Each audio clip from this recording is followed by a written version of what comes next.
Thanks for being here. Subscribe to Cheating Stories Best, so you don't miss new stories. Joint assignment or no joint assignment? Today's story has a similar plot. Enjoy watching it. Cheap, damn binoculars. They were clearly distorting my vision. That was the first thought that came to my mind last June when my life as I knew it ended. I'm Daniel, or Dan to friends.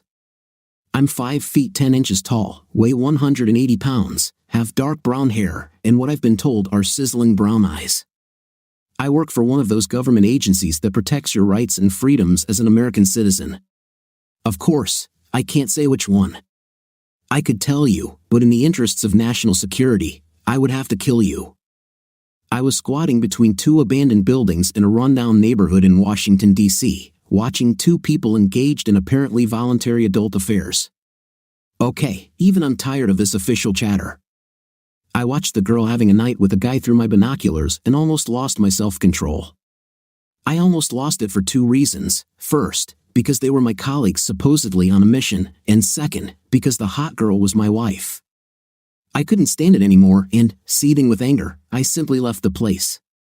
So much for a romantic visit with the love of my life while she was working. I'd seen enough to last me a lifetime. Meg, I call her Trader Meg because that's her damn name, and I both worked in different departments of the same agency. Because of agency rules, we never worked on the same assignment. So, while we could check mission logs or boards and see where each of us was and what we were doing, we tried to avoid that. Bringing emotion into the field makes you careless, and I have to admit that until now, seeing Meg in danger would make me pressure her to leave or take a desk job. I think the main difference in this situation between me and a civilian is probably the very few emotions running through my mind. But in terms of my ability to share my feelings and rationally plan my actions, the differences were huge. Also, in terms of my resources and methods of dispensing revenge, the differences had to be measured in light years. I quietly left the place with a face masking a calm that had all my emotions. Anyone looking at me with my slightly satisfied expression would have thought that I was simply lost and looking for my car. In fact, some had come very close to death or serious injury. Meg, I sat back and thought about my husband Dan. This man could drive me crazy just by looking at me a certain way. He was the reason I started doing this whole agency thing. I love my husband much more than he could ever love me. When I'm in the field, I work as an agent for an unmentionable government agency. It is extremely dangerous to be distracted.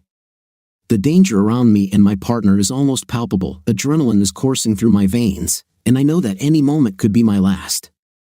This usually makes me think about what I'll miss the most if I get hurt or killed, and I go crazy thinking about never seeing Dan again.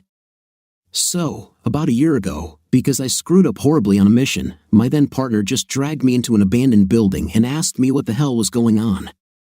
I explained the situation to him, and we had a night. Then he simply left the building and went back to work.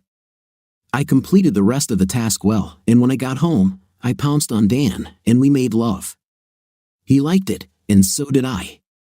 Of course, I didn't tell him what led to this performance. I just told him about the adrenaline and stress at work.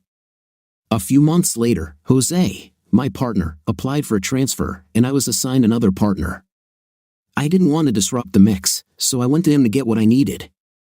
Plus, it's an unspoken law in intelligence and law enforcement that what happens on a mission stays on a mission. I was sure Dan would understand this when we were doing this again on a mission. In the back of my mind, I felt something was wrong. What's happened?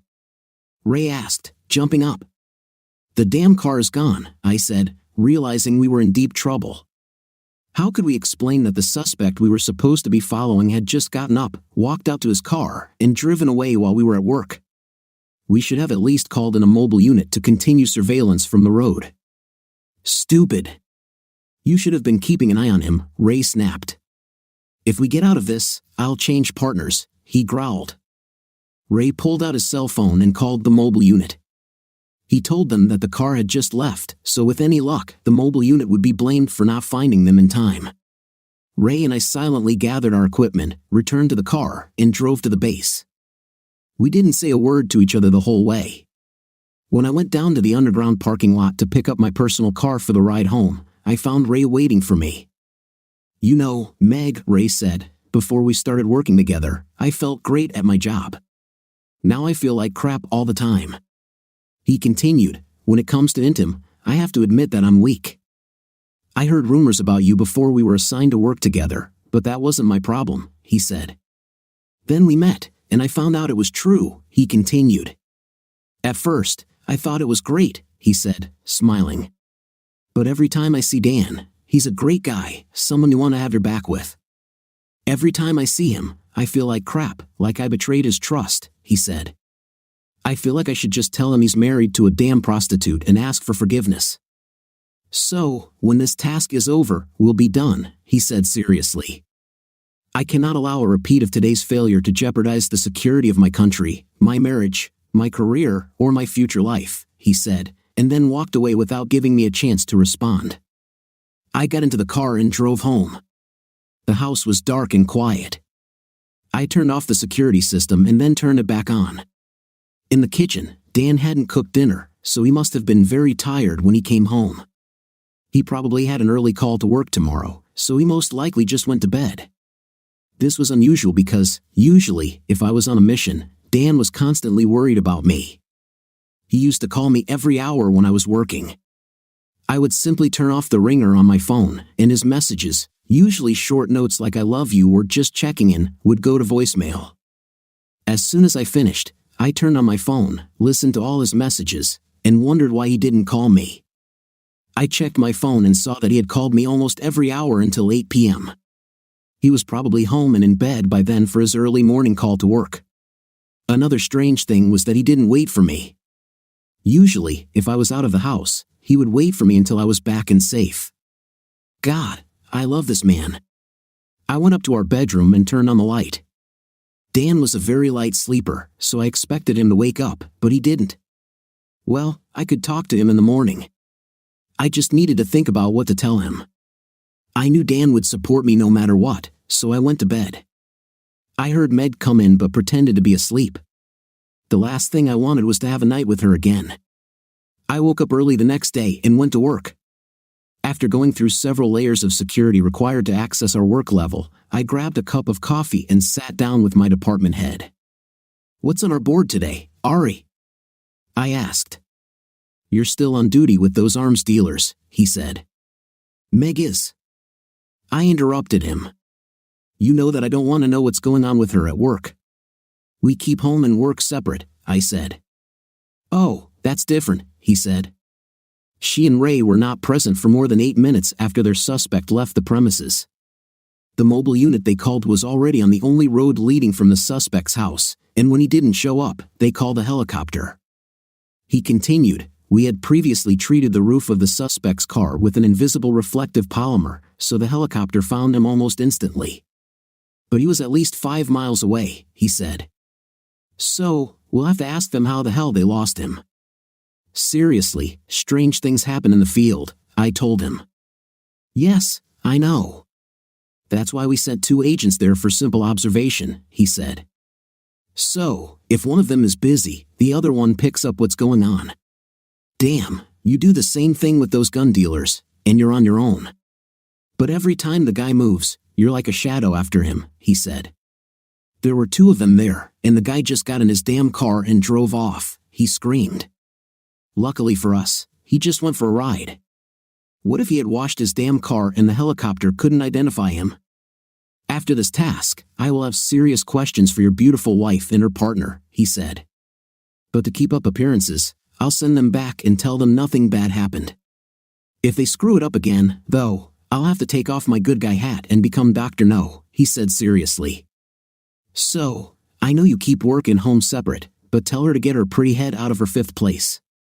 I was assigned to follow an arms dealer from a group suspected of purchasing weapons from some contacts in our own army. It wasn't unusual for us to lose a weapon or 2 here or there due to damage or other causes, but these guys were responsible for a large number of weapons ending up in the hands of bad guys around the world. As part of what I do, I usually record my observation sessions so that I can later analyze what went wrong if something unpleasant happens. My handlers in the field cannot communicate with me directly. In short, they can hear me talking to them, but I cannot answer them because I cannot hear them. This prevents any accidental transmission on their part that could put me in danger in an undercover situation. If I use certain code words, they know to send reinforcements immediately. I noticed that Meg and her partner were once again assigned to watch their suspect starting at 4 p.m. My 8-hour shift started at 2 p.m. and would end at 10 p.m. They wouldn't finish until 2 a.m., which was perfect for what I had planned. I also had plenty of time to start planning my divorce before going on duty. Being in law enforcement and intelligence was advantageous because I had constant contact with a steady stream of lawyers. I called a friend and asked her to recommend the best divorce lawyer she knew. The woman she mentioned was already familiar to me from several cases, but I didn't know she was involved in divorces. Bonnie Keita, small and spunky, a real tough cookie as a criminal defense lawyer, was my hope. I expected her to bring the same spunk and persistence to my divorce. If everything went according to my plan, I probably wouldn't need much of it, but just in case. My goal was to gather irrefutable evidence and present it as a threat to both Meg and Ray. Meg would have to give me everything I wanted in the divorce or risk losing her and Ray's careers, as well as his marriage. From my locker, I pulled out my Model 85 sniper rifle, a .2038 billet Hardison. I often took this weapon on missions just to be on the safe side. I checked it into the armory because the rules required that all weapons in the field be accounted for. I also loaded one of the Browning sniper rifles that we had confiscated from criminals on the last mission into the trunk of my car. These weapons were unregistered and had never been entered into the agency's logs, so they were practically untraceable. The Browning rifle was the weapon I intended to use. After loading the car while I was out of sight, I returned to my office and began transferring half the money from all of our joint bank accounts to new accounts in my name. I also canceled all credit cards that were on joint accounts. These steps effectively divided our finances, but in a way that I felt was fair. Basically, everything that was hers remained hers, everything that was mine remained mine, and everything that was ours was either canceled or divided in half. The only problem was the house, and since she was the one who cheated, I felt entitled to it. There was also the fact that the house was not tainted, as apparently her infidelity did not occur at home. At least, she wasn't that stupid. We had planned to have children at the end of or after the completion of our intelligence careers. Fortunately, we didn't have children yet, which made the whole process easier. I was surprised at how calm I was about the whole situation. Over the years, I'd done some downright unethical things to help colleagues who were going through divorces. Sometimes it was simple surveillance in the spirit of catching a spouse cheating with a camera. Other times, it involved planting evidence to obtain a confession. That was then used in court. Both cases involved supporting a colleague until he could stand on his own 2 feet again. Meg had to endure some pretty awkward and depressing dinners during those times. Surprisingly, I was very calm about the whole situation. Even though I loved her, I knew that everything was over between us. There was no coming back after what I saw. I needed to close this chapter, but not in the same way a normal person would. I needed Meg to feel the same emotional pain that I felt, and I had a way to do it. Secondly, I needed her to lose something she valued above all else, just like I lost her. Finally, her partner, a man who betrayed not only a fellow agent but also his wife, his honor, and his country. He betrayed everything, so he needed serious losses. The next morning, I reached out to Dan but found only an empty space. I missed him so much. I was alone in bed. Then I remembered that he was sleeping when I arrived. He probably had an early call. While I was tossing and turning last night, I was thinking a lot about my situation and my life in general. I decided that I needed to curb my desires and actions and take control of my life. Sooner or later, these things always end in disaster, and I have too much to lose. I know this sounds dramatic, but I don't think I could live without Dan. Therefore, when dressing for work, I deliberately wore trousers instead of a skirt. Firstly, they were more practical in case something happened, and secondly, they made it more difficult and less likely for me to do something indecent. As I walked through security, I could feel the guards' eyes on me. It was funny because I had never noticed this before. Had they always looked at my breasts like that? Was it just me, or did all the female employees and agents get the same treatment? Up ahead, I saw Kelly Tamasa gathering her things and entering the main hall. If I hurried and she waited, I could just slide behind the big metal door before it closed and avoid having to wait for it to open again. I was sure she saw me, but as soon as I got to the door, it closed. I thought I could have waited. Kelly and I never got along, and that's putting it mildly. I hated her with all my soul, and I was almost sure that the feeling was mutual. She had long, silky black hair, as expected of an Asian woman, but that's where the stereotypes ended. She had long legs, huge breasts, and a walk that could turn heads. She was the best linguist on staff and was fluent in several languages, including Spanish, Arabic, and Russian. I headed straight to the Situation Room to see if my husband would be there, but he wasn't. I checked the board and learned that his surgery didn't start until 2 p.m. Why the hell didn't he wait for me? He was probably helping one of his friends with personal problems again. Damn, I missed him so much, and I really needed to talk to him. I called his cell phone, and it rang 3 or 4 times before going to voicemail. I ran downstairs to the armory, hoping to catch him while he was loading up for his operation. The guys in the cage told me that he had checked his sniper rifle earlier. Where the hell was he? I started thinking about all our plans for the future. We wanted to have kids, buy a bigger house, and have jobs to discuss with friends and neighbors. I really wanted to try being a stay-at-home mom and just raise Dan's kids. This could happen sooner than we planned if we didn't find a way to get this operation back to normal. We got lucky last night, and all the time I've been doing this was the first and only time something went wrong. I chalked it up to simple bad luck. I was already starting to feel a little nervous just thinking about it. Of course, the fact that Dan didn't take care of me last night only added to it. I spent the rest of the time before surgery in my office, playing tag with Dan on the phone. He left me a couple of messages but didn't answer when I called back. The messages were also strange. If you know us, they were very formal and polite, as if you were talking to a colleague rather than his wife. Something was wrong, but I didn't know what.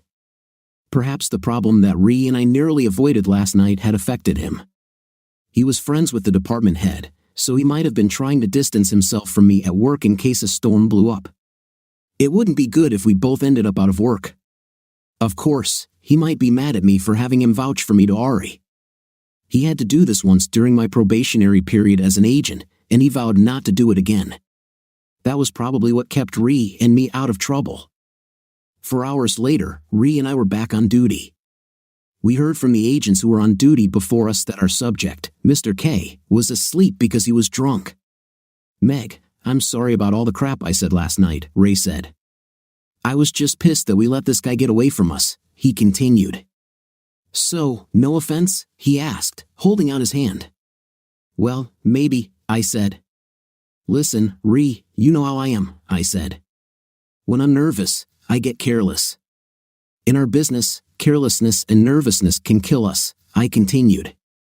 "But I promise this will be the last time," I said seriously. "Not necessarily," Ree said. "I told you I was just pissed off last night. Dan, I was on my mission for about 5 hours. It was 7 p.m., and I would be relieved at 10 o'clock. My arms dealer was unconscious, as usual. I had rented a car previously, and my Mustang was parked in its usual spot.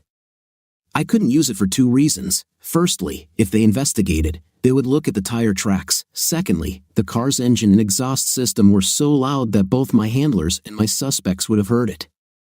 I knew that my observers, who check on me every hour or so at random intervals, would not come while I was gone. Andy Taylor was one of the people I helped through his divorce, and he didn't know what I was planning, but he would make sure he didn't come until I got back.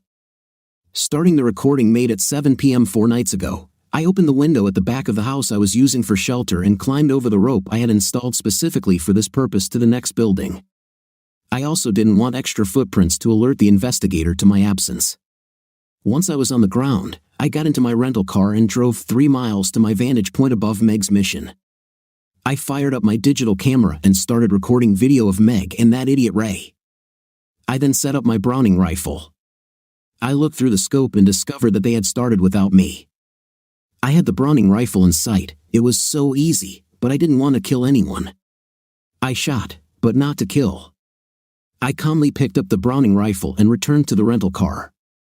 I drove for miles, cut through an alley, and ran the last block to the building next to my vantage point. I climbed over the rope again and returned to my observation house. I heard my voice on the recording, continuing to make observations about what the subject was doing 4 nights ago. Between sentences, I turned off the recording and started talking about how the subject was still lying there. I told a stupid joke that was so ridiculous that the guys listening to me had to laugh, although I couldn't hear their responses. "How do you get a nice 80-year-old woman to say the word damn?" I asked. "Make another 80-year-old woman yell bingo," I said and laughed. The guys who were watching me had a full recording of the night's operation, complete with my constant commentary from 2 p.m. until the end of my shift at 10 p.m. It's not like anyone suspected me of shooting Ray. After all, we were friends, and I had no known motive. Besides, no weapon was used, the Browning rifle I had gotten rid of could not be traced, and everyone knew I loved Meg too much to risk accidentally hitting her. The last thing I needed to completely rule me out as a suspect was a clean polygraph. I knew how Ari worked and knew he would probably call me soon and ask someone to relieve me. He would then take me into a conference room that we sometimes used to interview important or famous witnesses and ask if I knew anything about what happened. He would have our polygraph expert, Carter Hall, evaluate my honesty and reactions. Carter uses one of the new machines that don't require a subject to be connected. They detect lies by analyzing stress in the voice and increases in heart rate. Carter, another colleague I helped, would guarantee me a clean test. Everything went pretty much as I expected, except that Ari didn't take me out of surgery. He waited 2 hours until the end of my shift and even listened to some of my conversations. Almost according to the script, he called me into the interrogation room when I was being checked. His demeanor was informal, as if it was no big deal. "Dan," he said, "there's no need to worry. Everything's fine. Meg is fine." I immediately jumped to my feet. I wasn't devoid of acting skills either. "What's wrong with Meg?" I almost screamed. "Relax, Dan," he said. "I told you she's fine. But someone shot her and Ray while they were on a mission." "Did Meg get shot?" I shouted. "No," he said. "The bullet hit Ray." "You didn't know about this?" "Hell no!" I screamed. I was on a one-way call. Someone should have come and told me. Ari left the room. I knew he would go talk to Carter. He returned a few minutes later and told me where I could find Meg. She was being questioned about what happened, and her story had several discrepancies with what investigators found. I ran straight to the interrogation rooms. I looked through the glass and saw Frank Caspi talking to Meg. I waved at him, and he shook his head, telling me not to come in. I walked out and went back to Ari. I knocked quietly on his door and entered. "Ari, what the hell is going on?" I asked. "Meg is downstairs with Frank, and he wouldn't let me in." "You really need to learn better jokes," he said, motioning for me to sit down. "Dan, there's something strange going on here, and right now you're one of the few agents I have that I can truly trust," he said softly. "Earlier, when we were talking, I asked Carter to check your answers using voice stress analysis. He said you spoke the truth. Your heart rate also showed that even though you were upset when I told you Meg was at the scene, you were still telling the truth. Besides, I listened to almost 2 hours of your surveillance tape today, specifically between 7 p.m. and 9 p.m. Except for those stupid jokes, you were completely professional as usual." He continued, then, with a grimace, he added, "I think sitting there and watching some creep for 8 hours a day would make me want to laugh too, but that wasn't enough. I asked psychologists to listen to your tape, and they cleared you too. Your weapons, both your pistol and the sniper rifle you are taking with you, have not been used and are of the wrong caliber." I started to say something, but he raised his hand to stop me. "The guys from the inspection team reported that at 7:30 p.m., just 2 minutes before the incident, you were still in the observation hut," he said. "I sent an incident team to inspect your place as well. There was only one pair of tire tracks going in and out. Your car never left the cabin. There were also just your footprints going in and out once, and the footprints of your handlers in the area. Why are you testing me?" I asked. "You really have no idea what's going on, do you?" "I would know if someone just told me something." I exploded. "I told you yesterday about Meg and Ray's sloppy surveillance," he began. "I also said that I would wait until the end of the mission to decide what to do. They were at work again tonight, and at approximately 7:32 p.m., they were shot at by an unknown assailant. The shooter was, in all likelihood, either extremely lucky or extremely skilled. But you said Meg wasn't hurt. I shouted. I saw her, she's fine. She was not injured during the shooting, he said. Then how did she get hurt? I asked. I just sat there as if I were on the verge of an emotional collapse. In fact, I was cold and calculating, and laughed to myself. Listen, Dan, we've known each other a long time, and I promised to look into this matter. Just go home, it's going to be a long night, he said. After questioning Meg, I'll have to talk to her for a while, and I think you and she will need to talk for a long time when she gets home. Perhaps you shouldn't both work for the same agency, he said. I'll stay and wait for Meg, I said stubbornly. Listen, Dan, I'm ordering you to go home and wait for her, he said. I'll have her call you and let you know when she's leaving. Have him call me when he's finished and leaves the building, I said, so I can get up and wait for her. I added, I'll try to get some sleep. I have a morning shift tomorrow. Think you'd like to take a few days off? Ari asked. No, why would I need that? I asked in response. Well, if you change your mind, let me know, he said. After I left Ari's office, I called to leave a message for Bonnie to call me at her convenience. To my surprise, she was still in her office. Hi, Bonnie, this is Dan Amon, I said. Hi, Dan, she replied, her voice carrying the husky, smoky edge I'd always found incredibly cute in a woman. I didn't expect you to be there. I was just going to leave you a message. Well, when it comes to your papers, when you use irreconcilable differences as a reason for divorce, it's probably the easiest thing in the world, she said. There's nothing to prove on either side. In your case, there are no children, you've already divided the finances, and you're stating that she will give up the house, so it's a done deal. I can serve her the summons tomorrow.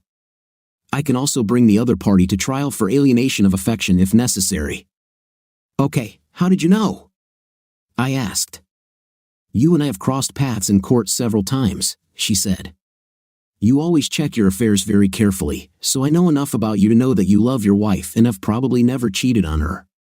Other lawyers I've talked to have told me that your wife is much less scrupulous in court and with the law, so I just assumed that if anyone was breaking the rules, it was probably her. Thanks, Bonnie, I said and hung up. After giving her Meg's office address and number, I got into my Mustang and drove around town, listening to the radio and wondering where my life had gone wrong. Less than a week ago, I was probably the happiest person on the planet. I had everything planned, a career I loved, a woman who loved me, and everything was perfect. Now, I was sinking into depression. I didn't know who to trust, especially not Meg. I had broken the law and almost killed a fellow agent, and I was getting a divorce soon. I didn't know what to expect tomorrow or even tonight, let alone the rest of my life. To tell you the truth, I'd been thinking a lot about Meg and the way she handles things, especially how many partners she's had in the last year. She seems to go through them quickly, maybe they pass through just as quickly. So, I really don't know how many of the men I was counting on have already had an affair with my wife. Chances are Ree probably wasn't the first. Damn, how much ammo do I need? After some time on the road, I realized I hadn't eaten, so I started looking for something open.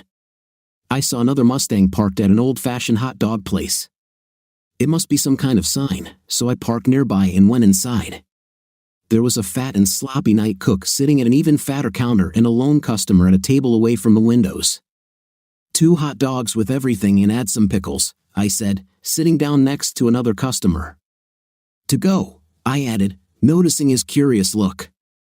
The cucumbers add flavor, I said in response. What year? He asked. 08 Charcoal GT, I said. 06 Flash Yellow GT, he replied. I like your paint, I said. Sometimes I wish I had yours.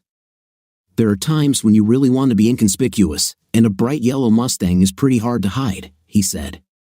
Hiding sounds like a good idea right now, I said.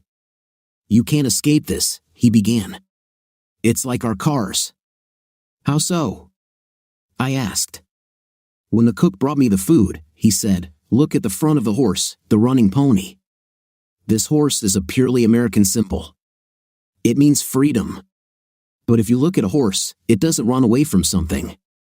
This horse is running right into the thick of things, and people like us, so whoever they are, he paused, be that Mustang, run straight at them and show them where the crayfish spend the winter. I think my back was a little straighter than it was when I walked in, and I turned the engine a little louder than necessary as I pulled out of the parking lot. Back home, after my interrogation, I was told to go to Aries' office immediately. He actually scolded me and made it clear that there would be a very thorough investigation, both internally and externally. He had already cleared several agents in the unit, including Dan, but would question everyone. He told me he had talked to some of my ex-partners, and they were acting strangely after they found out about Ray. He asked if I knew anything about this and then told me not to answer. He told me to take the rest of the night and morning off and report to him tomorrow afternoon. Then he would have preliminary conclusions and a report from the group on site, and we would have a serious conversation. If I had some things he needed to know when he got them through my confession or statement, it would be better for me in the long run. So he was giving me time to go home, talk to Dan, and decide what I wanted to do and where I wanted to be when this was all over. He also told me that Dan wanted me to call him on the way home. Hearing that Dan wanted to talk to me was the best news I'd had all day. My mind was racing. What did Dan know? Who was he talking to? How much should I tell him? If all this becomes known, no one will be able to understand it, especially Dan. I had a little over 12 hours to figure out a way out of this. Realistically speaking, there seemed to be no way out. It seemed like the best solution would be to go and admit what Ree and I were doing, ask Ari to let me quit, and for the sake of all the years we've known each other and worked together, please not involve Ray's wife or Dan. If I had to sacrifice my career or my marriage, there was no choice. Dan and I could start having children. I would miss the excitement and feeling of serving my country, but I could never give up on Dan. I started to feel warm and cozy thinking about it. I could see myself as big as a damn whale, my belly bloated from carrying a miniature version of me and Dan together. It would be heaven. I called him on his cell phone as I pulled out of the garage. He actually answered this time. Dan, honey, I'm on my way, I said, already anticipating how he would hug me again. He had a way of just making everything good. We need to talk about our future and my job, I said. We have nothing to talk about, he said coldly. Dan, I don't want to quit my job, I said, but maybe it's time for us to look to the future. That's not what I meant, he said. I don't remember his voice being so lifeless. I know you're mad at me, honey, but there are things you don't know, I said. We'll talk about this when I get home, Meg said. Don't come here, he said. Go to Mom's, sit down, go to the motel, sleep in the car, I don't care. This is not your home anymore. We have no future, and I don't care about your damn job, he snapped. Meg, I know a lot more about this than you think, and there's nothing more we can talk about, he said and hung up. In Aries' office, I was focused and calm, thinking through my options as I had been taught. But when Dan hung up the phone, everything changed, and I just couldn't play the game anymore. I started crying like a little girl. Not sobbing and hanging my head with tears running down my cheeks like an adult woman, but simply crying like a preschool girl. After driving around the city for about 30 minutes, I checked into one of the cheap motels near the airport. I took off my clothes and went to bed. My cell phone rang, and I looked at the screen and answered immediately when I saw it was Dan. Dan, I said, hoping he was ready to tell me to come home. Look, Meg, I tried to be fair in everything I did, he said. I realized that asking you not to come home on such short notice was unfair. I'll leave early in the morning, probably before you wake up, he said. Why don't you come home in the morning and we can talk? I started to respond, but he interrupted me. No, Meg, he said. I don't want to talk to you for now, maybe ever. I just wanted to give you a chance to get some personal items from the house. You can come tomorrow, and I'll stay somewhere else tomorrow night. That way, you'll have more than enough time to pack your things. Dan, expletive, these things, I said. I love you, Dan. The most valuable thing I have is you. You don't have me anymore, Meg, he said. You left me for Ray. And who else were you with? My heart stopped when I realized that he knew. Now it wasn't about keeping my job or keeping him from finding out about my extracurricular activities. Dan knew, and I fought for my life because I was sure I would slowly die without him. Not only did he know, but he had time to think about it and decide that our marriage was not worth saving. I just stared at the ceiling, wondering why I was so stupid. I had everything, and I ruined it all. I had to find a way to get him to take me back, no matter what. But Dan, I started, but I realized I was speaking into the phone because Dan had hung up. The next morning, or rather the next afternoon, I woke up and checked out of the motel. I could always return or find another, but today, and hopefully for the rest of my life, I would return to my home. I got dressed and got into the car. It's amazing how the mind works. I felt dirty and cheap because I was wearing the same clothes and underwear as yesterday, but I had cheated on my husband for months and didn't feel bad until he found out. I still didn't consider it a complete betrayal, and secondly, because all this was done only to film my nervous tension. I needed to explain this to Dan because I was sure from what he said on the phone last night, he thought I had slept with other men. It has never been and will never be like this. I parked in our driveway, my mind filled with different thoughts at once: pain, anger, sadness, regret. Everything was mixed up in my head. At that moment, I had so many good memories of this house. Why did he think I'd just give it up? I entered the house and walked around it, looking at everything as if I were seeing it for the first time, or maybe the last time. I climbed upstairs and plopped down on our bed, glad that it still smelled like Dan. I wrapped myself in a blanket and enjoyed this feeling. I know I probably looked stupid rolling around on the bed wrapped in the covers like a living burrito, but I was warm and surrounded by Dan's scent. It was almost as if I hadn't ruined our marriage, but I had destroyed it, and for what? For mediocre foreplay to relieve nervous tension. If I gave myself a chance to adjust, I would get used to it like everyone else. It was mostly those guys' fault because they were doing it for a night, and they were married too. At least it helped me function better at work. I'm not saying I was a victim, but it wasn't entirely my fault. I needed to explain all this to Dan. I was sure that once he knew all the facts, he would still be angry with me, but he would be able to forgive me. He would have to, because if I was sure of anything in life, it was that Dan loved me as much as I loved him. I got out of the blanket and folded it carefully. I was going to take it with me when I left because if we were apart for any time, I would need it. I took off my clothes and went to the bathroom, remembering all the effort we had put into finding wallpaper and tiles for this room. Dan was really upset about the cost of these tiles until we took our first bath together in this huge tub. I started crying again, realizing that the little things I had taken for granted were now things I would have to fight to keep. I think it's the little things that are really special. It's the small everyday things that frame our lives and create our most powerful memories. I looked in the full-length mirror while I dried myself. I put on one of Dan's thick robes, which again had his scent, and went downstairs to the kitchen. As I approached the kitchen, I smelled coffee, my favorite French roast brand, and the tears started flowing again. Dan hated my coffee, but he had turned on the coffee maker and left it on a very low temperature to keep the coffee warm for me. There was a caramel con bagel and a note on the kitchen counter next to the coffee maker. I took the note with some trepidation, remembering the coldness of our last conversation. Meg, I'm so sorry it ended this way. I would have given anything for it not to have happened. For as long as I can remember, you have been the most important part of my life, and losing you is a blow that will take me a long time to recover from. My sincerest intention was to spend my whole life with you, and maybe one day with our children. But alas, that will never happen. So all I ask is that we handle this with professionalism and dignity, and not give in to anger, pain, and other negative emotions. In this spirit, I have decided to give you time to gather the necessary things.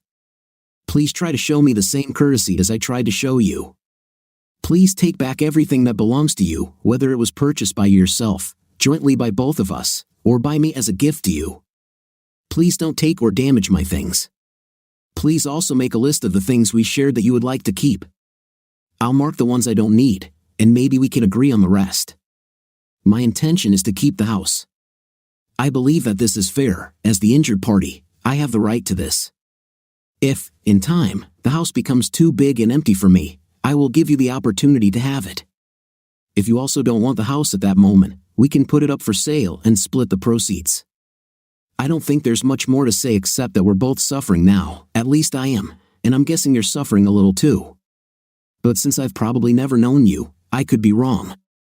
I don't hold it against you, and I hope you find someone who makes you as happy as you've made me for so many years. Daniel Almond. When I finished reading the note, I was overcome with despair. I had about 2 to 3 hours before my meeting with Ari, and I didn't know what to do or what to tell him. Should I even go? Ultimately, I didn't really care about work anymore. Okay, Ari, I'm not the best agent, so what? I haven't done anything criminal, so the worst thing they can do is fire me again. So what? The most important thing for me right now is to talk to Dan. He really doesn't understand what was happening or why. He also doesn't know that there were others besides Ree. When he finds out, or if he finds out, it could make the situation even worse. I was selfish, that's obvious. I had a man who loved me so much that I still feel it today, and all he expected of me was to love him just as much in return. I never thought about how much it could hurt him. I prayed it wasn't too late. My phone rang. It was the hospital. Ree woke up and wanted to see me. Dan and I worked our morning surveillance shift with a partner this time. One of our informants reported that a new deal for my boyfriend might be on the way, so we needed to keep him under surveillance and have enough presence to cover any possible situation. My partner was a temporary and recent transfer from another branch in another state. This was good because it meant I only had to worry about his confidence if things got hot. I didn't have to worry about whether he had slept with my wife. Action, I said into the microphone. There's another car in place. The visitor appears to be a woman. I continued relaying every detail I could see. Sometimes the little things matter. The woman was allowed into the house by the suspect himself. I moved to my sniper rifle and pointed the scope through the front windows of the house. I saw the suspect talking to the woman. She led most of the conversation, handed him a paper, and he nodded several times. He put the note on the table. She then hugged him, and they went into the back room, where they were out of sight. I quickly jumped up, grabbed my cell phone and digital camera. Charles, I'm going down. Give the signal if they come back, I said. My new partner looked uneasy because if I were caught, it could jeopardize the operation, and I could be captured, injured, or killed.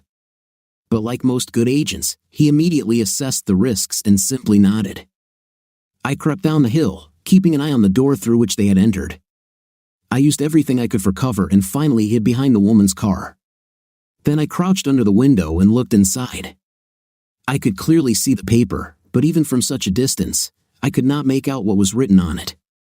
I pointed the camera lens at the paper and took pictures at different magnifications and angles. I heard something knocking and sound from the back room. Great, I thought, everyone around here is having an intimate except me. I carefully tried the door and it opened. I listened closely, they were still doing their thing. I went inside and quickly walked up to the desk, took 3 good pictures of the front and back of the paper, and then walked out. Unfortunately, as I was closing the door, they started opening another door. I knew that if I tried to run away, they would see me. I quickly removed the memory card from the camera and threw the camera down the hill as far as possible. Then I knocked on the door. A few minutes later, my boyfriend came to the door. He barely opened it, and I was sure he was holding a weapon behind it. Hey, man, I said, sounding a little drunk. My car died up there on the road, I said, pointing in the direction I came from. Can I use your phone? You're the only house here for miles, I mumbled. I don't have a phone, man, he said sharply, with a thick accent. So get out of here before things get real, he continued. I stepped back and pretended to almost fall off the porch, then walked in the wrong direction. Hey, dumbass, he shouted, you're going the wrong way. I fell and sat on my butt, looking at him puzzled. Where should I go? I asked, my face a mask of confusion. That way, he said, pointing up the slope. Oh yeah, thanks, man, I muttered and began to hobble up the hill. When I was out of their sight, I quickly changed direction and walked back to the house I came from. I got to the cabin just in time to see a car drive up to the front. 2 other agents jumped out of the car. Dan, are you crazy? Asked Andy Taylor. Andy was one of my best friends. my usual partner, and the one who had my back the night I shot Ree. I needed to get pictures of this paper, I said. She's probably important. Was it worth your life? He asked. These guys are not nice. Besides, it was all in vain, you had to throw away the camera, he said. But not the important part, I said, taking the memory card out of my pocket. Holy expletive, he said. You need to get this to Ba immediately. We'll relieve you early. Tell Ari to update the schedule for the next team, he said. I don't want to miss my date tonight by staying here longer than necessary, he continued. And Dan, he said more quietly, we need to talk later because you're acting like I was when I was going through this. She's not worth your life. I returned to the office and handed the memory card to Ari. He inserted it into the card reader on his computer. When he looked at the pictures, he frowned because the ones I took from a distance were unreadable. Maybe techies can improve them, he said. Scroll to the last 6, I replied. Damn, you're great, he said. How did you get these pictures? He asked. They look as if they were made from inside the room, he exclaimed. It is, I said. Ari, as I said, was my friend. He looked at me as if appraising me. Dan, we both know there's something going on here.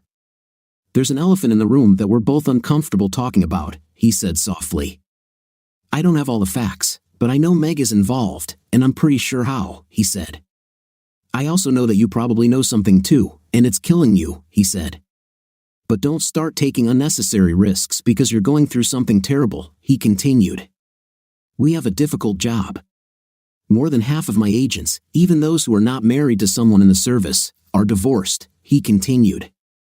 Hell, I've been married and divorced 3 times, he said. But I can't afford to lose you as an asset or as a friend, he said. So should I sit you at the table until this passes, or will you handle it, he asked. No unnecessary risks, I said. I'll call you when we've analyzed the information from the photos, he said.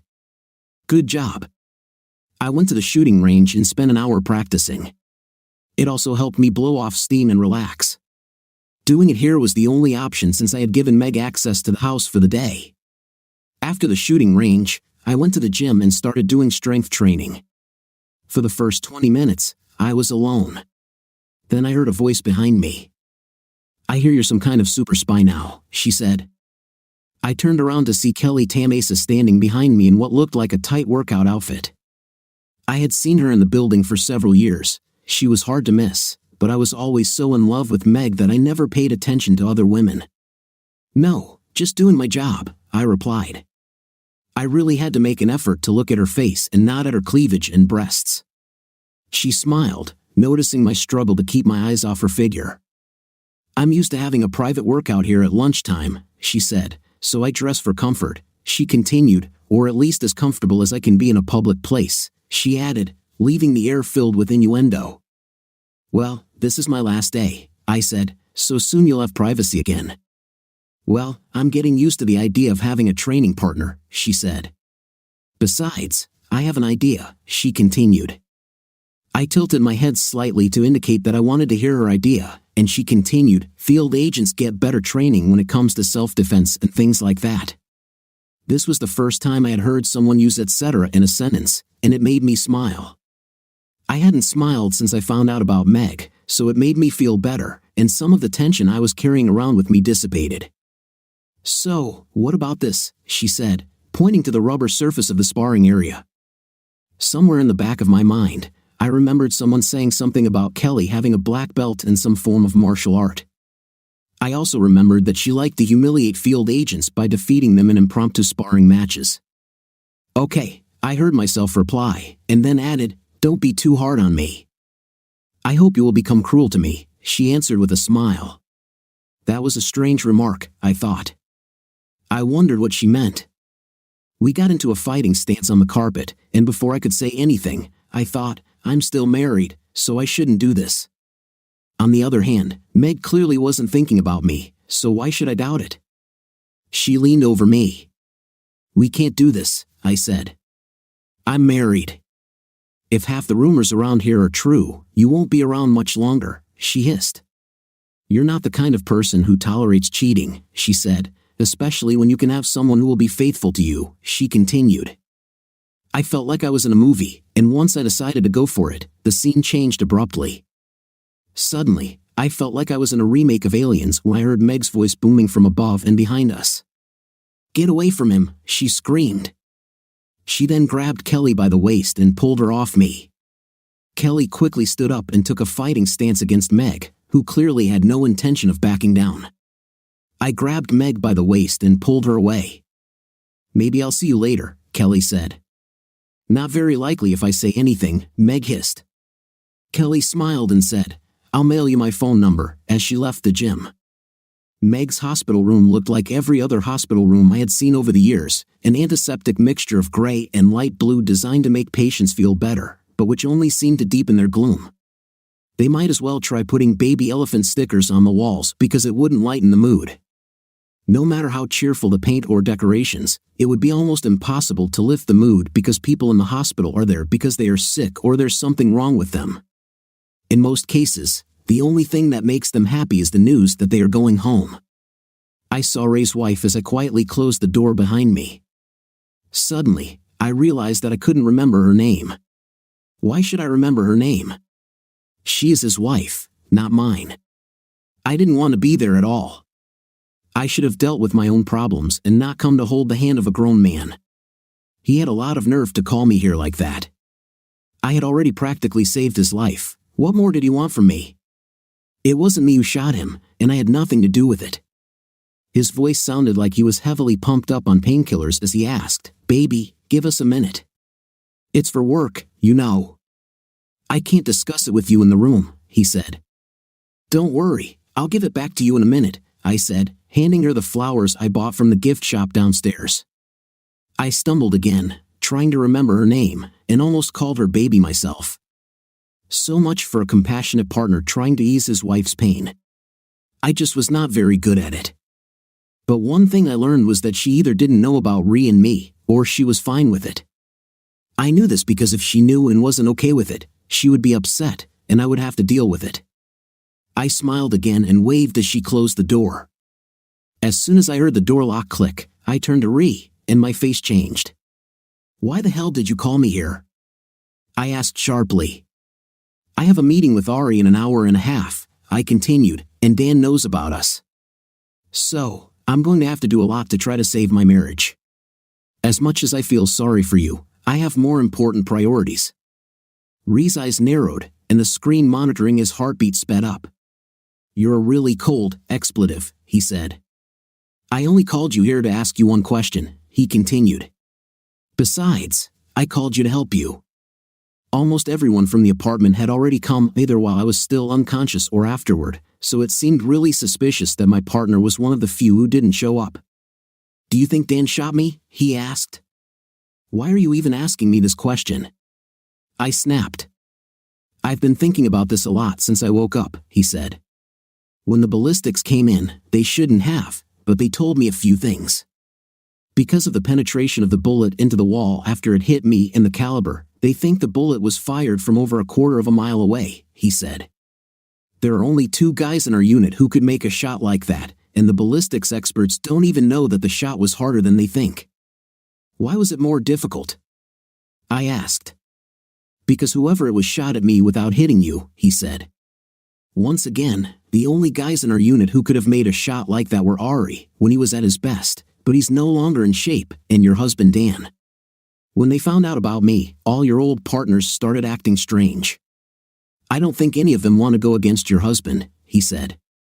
"He's been acting strange lately." "Anything that would give you clues about what he knew before?" he asked. "Damn," I said. "The night before yesterday, I came home, and not only did he not call me, but he wasn't waiting for me. He also didn't wake up to have a night with me and slept on the furthest side of the bed," I said. "I just thought he was tired," I continued. "But the next morning, he got up and left without saying a word. I tried calling him all day, but he didn't pick up," I said. "But it couldn't have been him who shot you because he was on a mission, and they have continuous recordings of him talking throughout our operation and the trip to the hospital," I said.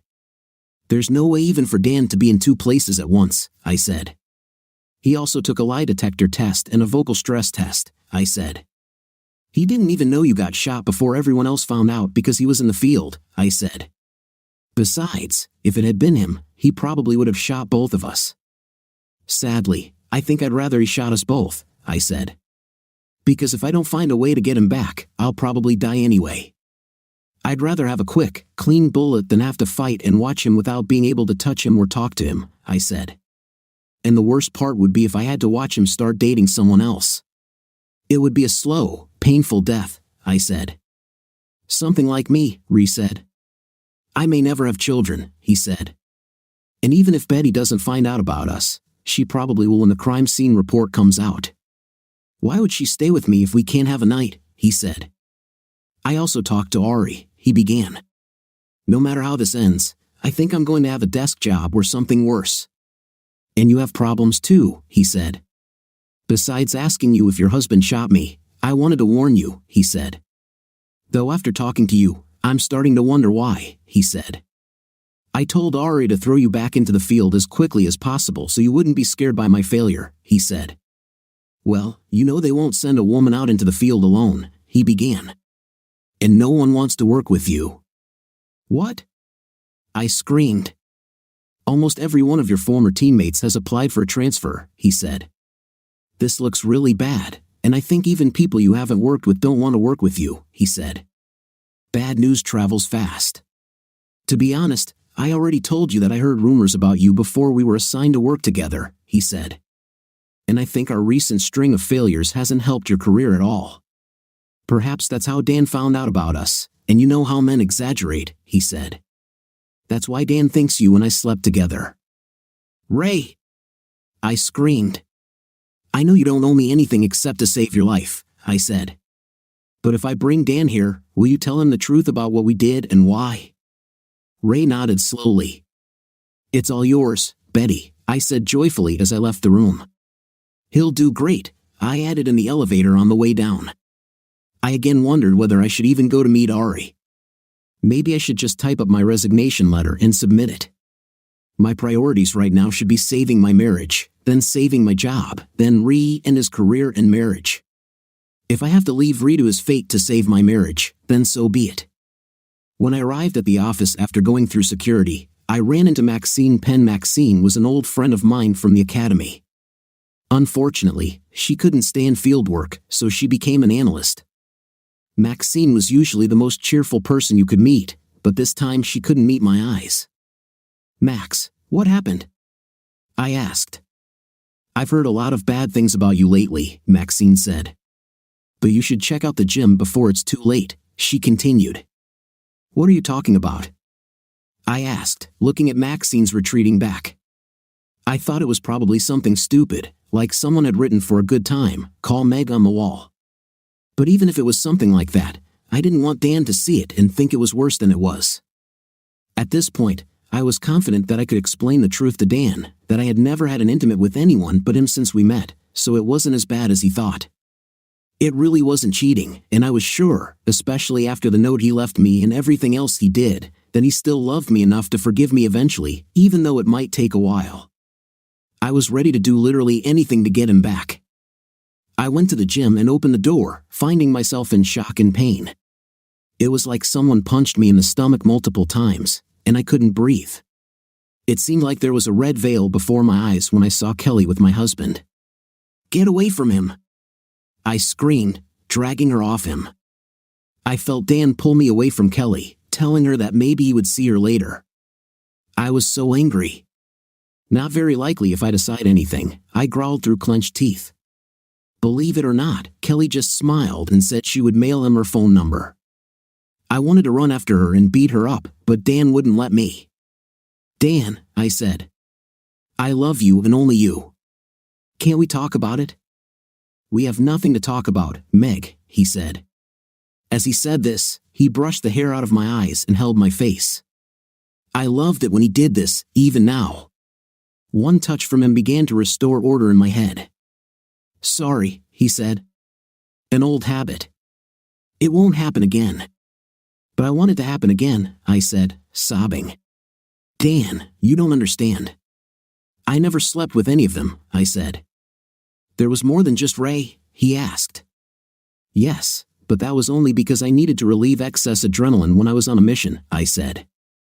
It wasn't real cheating, I said, realizing how stupid it sounded. Meg, how did you feel when you walked into the gym and saw me on the floor with Kelly? He asked. I felt terrible. I was so full of rage and wanted to kill her, I said. Honestly, Meg, we both had our clothes on. It was just a sparring match that got out of hand and there was no contact, he said. So now imagine how you would feel if you walked in and saw what you and your partner were doing in the car, he said. I would kill her, I said. Really? And slowly? So that would be treason, he asked. But this is different, I sobbed. Maybe the reasons could be different, but the feeling would be the same, he said. When we got married, it was with the understanding that we would be faithful to each other until death do us part, he said. It was a big commitment for me, he said. And no matter how much you try to justify it, you broke it. Now that I know your reasons, I can partly understand how you could consider this acceptable to you, he said. But for me, it's just not acceptable because I don't want to be one of the 6 or 7 guys you've had a night with, he said. So let's get to the point.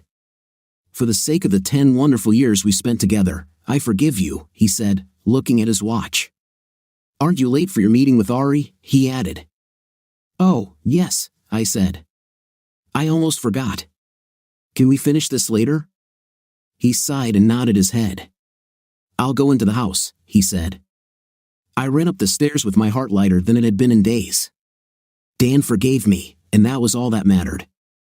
I walked into Ari's office without even knocking. He looked at me as if he wanted to reproach me for being rude, but I just didn't care. Speak, I said with a smile. He looked at me strangely and tilted his head. Meg, I'm sorry to tell you this, but after careful investigation and speaking with several former partners, I have a pretty good idea of what was going on, he said. I need my men in the field with excellent judgment and strong morale, he said. I've had to sternly reprimand and transfer every agent you've worked with over the last year, he said. I also have to worry about the state of mind of your husband, who is my best agent, he said. Noticing my surprised expression, he asked, You didn't know Dan took a risk this morning that could have easily cost him his life? I hope he can regain his good judgment, but if he can't, I'll have to put him behind a desk, he said. But in your case, as short as I am on reliable field agents largely because of you, he said, I simply don't need a command leaker. So, in the interests of national security, you're fired, he said coldly. Put your things away immediately. Security personnel are waiting for you in your office and will escort you out of the building, he said. Is there anything you want to say about this? Are there any reasons to reverse this decision? He looked like he really hoped I would come up with something. No, screw it all. See you, I said almost happily and left his office, leaving him looking at me in shock. When I reached my office, there was an official-looking man waiting for me. Meg Almond, he asked. Yes, I answered. They'll give it to you, he said, handing me a thick envelope before leaving. I opened the envelope and started reading the documents. There must be some mistake, I said. Dan has forgiven me. Dan has forgiven me. I continued to scream as I ran down the stairs. The guards started following me. I ran into the dining room and saw Kelly approaching Dan. She pulled a chair over to his desk and sat down, smiling at him.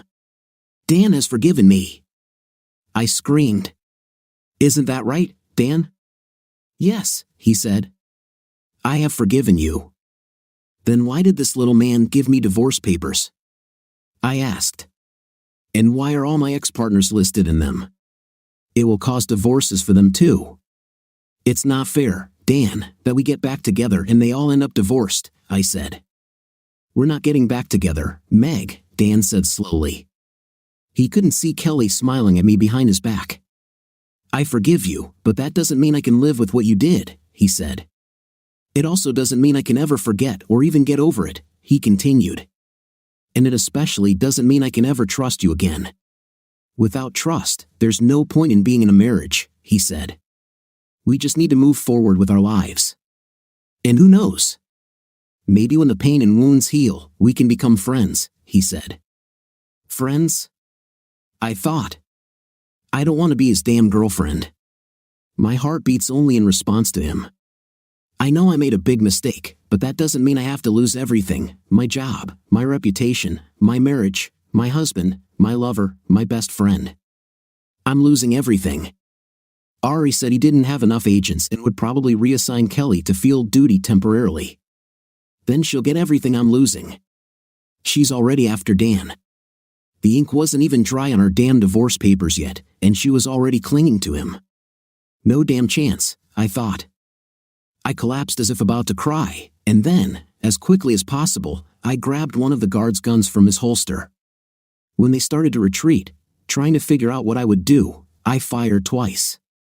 I killed Kelly and myself. We'll end our fight in hell, I thought. What do you think of our story today? In my opinion, this story was interesting because of its unusual plot. Because the husband was very clever, he managed to find out and investigate his own case. What is your impression of the story? Write in the comments. Until new videos.